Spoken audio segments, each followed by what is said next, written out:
The scripture this morning is taken from the book of Job and starts with the 13th verse, but I want to do a little bit of a lead-in prior to that. Job was kind of like the Bill Gates or Warren Buffett of his era. He had 7 sons and 3 daughters and owned 7,000 sheep, 3,000 camels. I don't know why anybody would want 3,000 camels. I can understand the sheep. 500 pairs of oxen. Must have had an awful lot of land. 500 female donkeys and a vast number of servants, so that he was greater than all the people of the East. Each of his sons hosted a feast in his own house on his birthday. They invited their 3 sisters to eat and drink with them. So this was kind of a tradition with these guys that when their birthdays came around, they would have a party. And Satan was roaming around the world, and God kind of looked at him and says, well, what are you up to? And Satan said, well, I'm just looking around, trying to see what I can see and what's going on. And God said something to him about, well, have you thought about Job? And Satan said, yeah, I thought about Job a little bit. And he said, how happy he is. And Satan said, yeah, anybody can be happy with that kind of wealth. And but what if he didn't have that? Would he still be as devoted to you as you say he is?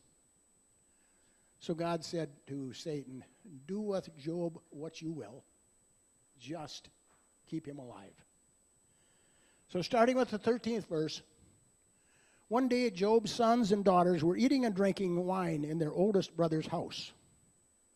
A messenger came to Job and said, the oxen were plowing and the donkeys were grazing nearby, when the Sabines took them and killed the young men with swords. I alone escaped to tell you. While this messenger was speaking, another arrived and said, a raging fire fell from the sky and burned up the sheep and devoured the young men. I alone escaped to tell you. While this messenger was speaking, another arrived and said, Chaldeans set up 3 companies, raided the camels, and took them, killing the young men with swords. I alone escaped to tell you.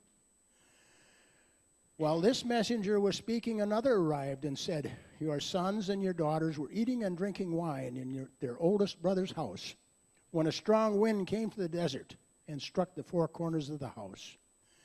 It fell upon the young people, and they died. I alone escaped to tell you. Job arose, tore his clothes, shaved his head, fell to the ground, and worshipped. He said, naked I came from my mother's womb, naked I will return there. The Lord has given, the Lord has taken. Bless the Lord's name. In all this, Job didn't sin or blame God.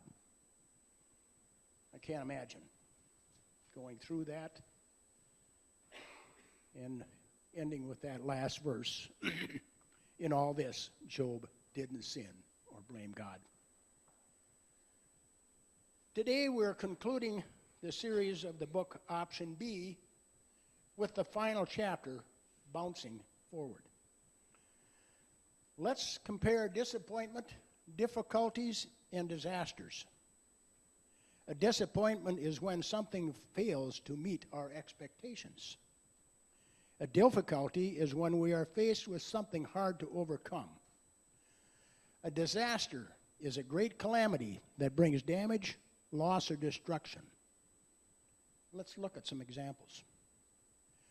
A disappointment is when I don't get the job. I understand that. Was looking for a promotion, and it didn't happen. Easily overcome by changing expectations. Looked at what I was doing, looked at my resume. The next opportunity that came up, and that move was given to me. A difficulty is when I lose my job. All of a sudden, business is bad. The boss comes in one day and says, sorry, we no longer have a position for you. You're fired. Harder to overcome, but possible. A disaster would be that I lose my abilities to perform my job. Longer and harder to overcome, sometimes never regaining the loss. The loss of an arm, debilitating disease, we can no longer do the work that we had done before. Something really disastrous has happened. A disaster can evoke a greater emotion than a difficulty or a disappointment. However, we need to maintain our composure in a manner that can bring honor to God. This is not to say that we cannot express emotion, but rather that we should not allow the situation to keep us from moving forward in life.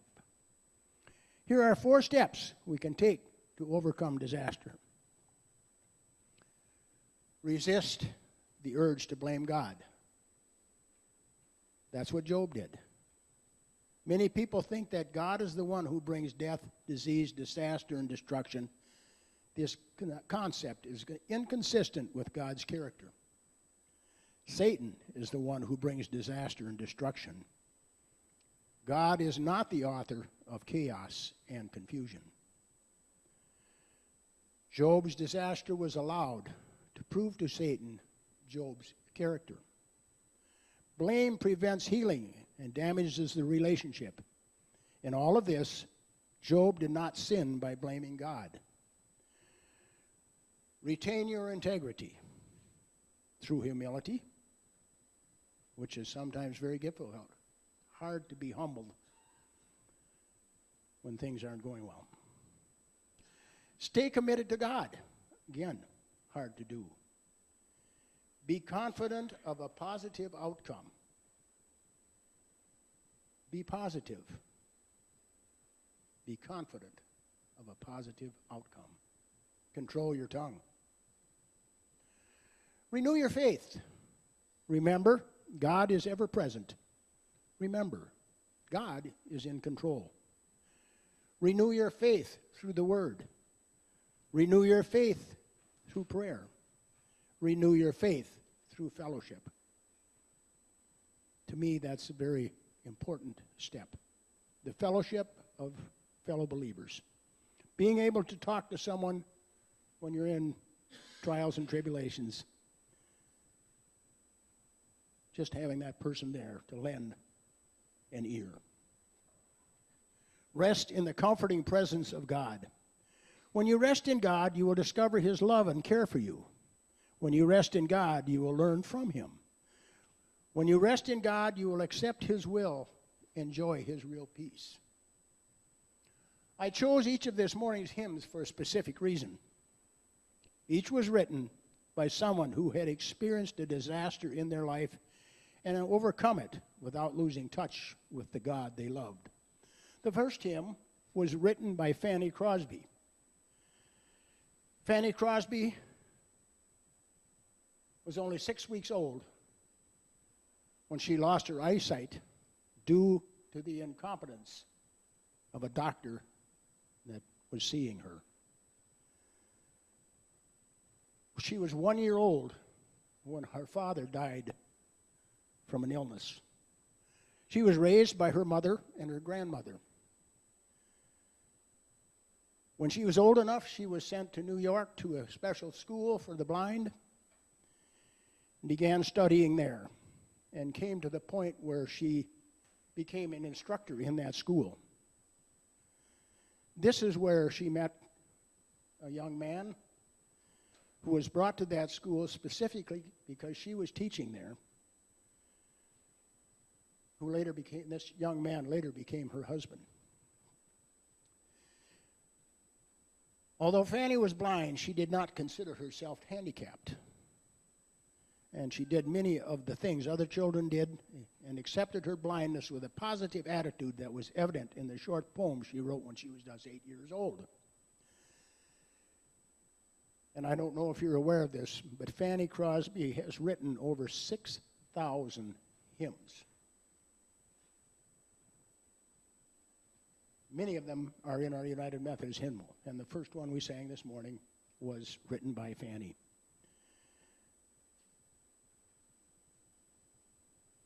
She later on went on, she and her husband, to live in New York City, and they lived in a rather seedy neighborhood. It was called the Bowery. And she had compassion for the men and women that were living in this area in poverty on the streets and started doing mission work. A woman who had been blind since she was 6 weeks old, leaving a legacy like that.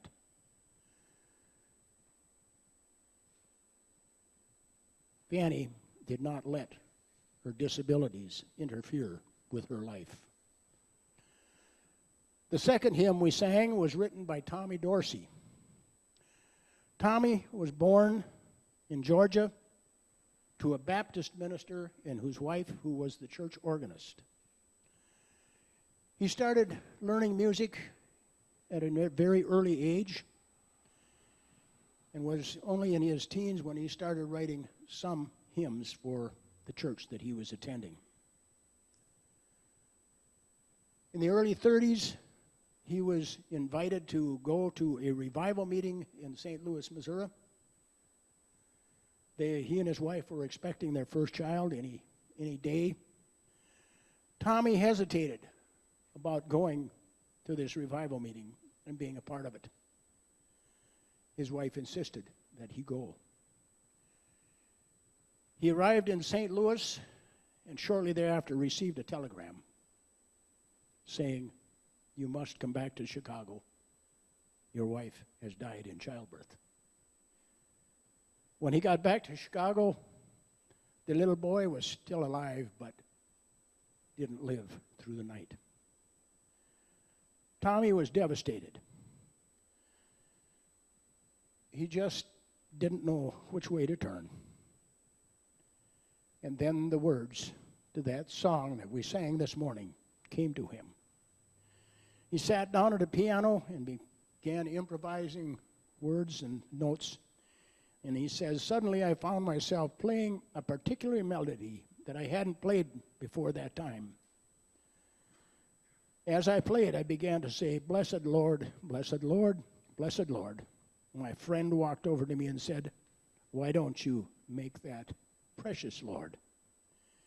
And then I began to sing, 'Precious Lord, take my hand, help me stand.'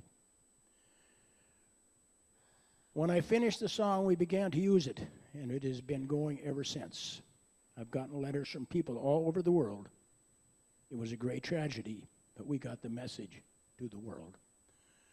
Out of Tommy's despair, that beautiful hymn was written.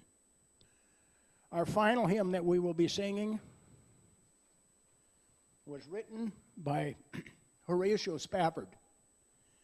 And a little history on Horatio Spafford. He's a little bit like Job or Bill Gates. He was a very successful lawyer and businessman in Chicago. He had accumulated a lot of investment property and was living the good life. In 1871, Mr. Stafford wrote to some of his friends that he felt that he was sitting on top of the world. He had a loving wife, 4 beautiful daughters, a profitable business empire, and a successful law practice. Who would have thought that the action of a single farm animal could change all of that? And I don't know if you're familiar with the story of Mrs. O'Leary's cow kicked over in the lantern in the barn and burned down most of Chicago, which included all the properties that Horatio owned. He was devastated, but not as much as his wife, who went into a deep depression. He decided that the best thing he could do was to take her on a lengthy vacation to Europe.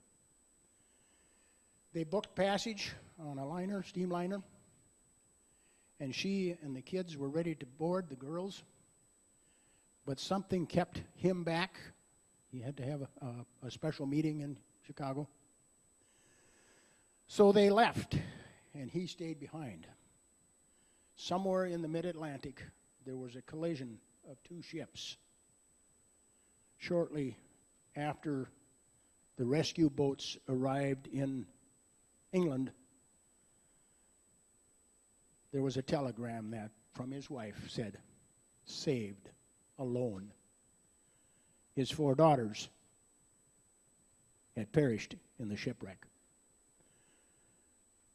He immediately booked passage to England to join his wife. And as they were traveling across the ocean, the captain of the ship that he was on, when they got to the spot where the ship had gone down that his daughters were on, told him, "This is approximately where your daughters will be spending eternity." He said, "Rather than feeling sorrow, I felt joy. It was as if my daughter's spirits were surrounding me. I went to my cabin and penned the words to that great hymn that we're about to sing as our final song." Franklin Delano Roosevelt, a young man that had developed a disease often thought of to be infantile paralysis or polio. Others think it was something else, but nevertheless, he was paralyzed from the waist down. Went on to become President of the United States in some very trying years for 4 terms. His handicap did not keep him down. I was reading a story about a young boy, high school student, high school jock, who dreamed of one day being a PE teacher. Woke up during the night one night in severe pain, barely able to move. Could not figure out what was wrong. He was taken to the hospitals. They determined that he was one of the last people to get polio while the Salk vaccine was already being administered to others. He was shattered. His dreams of becoming a PE teacher were probably pretty slim, but he was determined. He did all that he could to redevelop the strength in his body, even though at times he could barely get himself out of bed. He was meeting with a professor at the school where he was hoping to go and talking to him about what he would do next, since it looked like his dreams of being a physical education teacher would not come to fruition. He said, "I can't do push-ups, I can't do pull-ups, I can't lift weights, I can't run." And the professor looked at him and he said, "Well, you've told me all the things you can't do. Now let's concentrate on the things that you can do." He became a PE teacher. Concentrating on the things that he could do, not on the things that he couldn't, are what made that happen. Each of us has known someone who has been touched by a disaster or may have even experienced one or more ourselves. The unexpected death of a loved one, the breakup of a relationship, or the diagnosis of a serious illness. My brother-in-law and sister lost their youngest son in a farm accident many years ago. It hit my brother-in-law especially hard, even though there were 2 older boys and a younger daughter. This boy seemed to have a special, and his father seemed to have a special bond. My brother-in-law took it quite hard. He gave up several of the things he enjoyed doing because he could no longer do them with that son. However, he was drawn closer to God and began, even though he was not a Pentecostal, began listening to the Pentecostal broadcasts on the radio and listening to the music and saying, "This is touching my heart." He recovered, but he still always missed that younger son. There were 2 fairly close friends. One of them was unable to have children and was talking about adoption and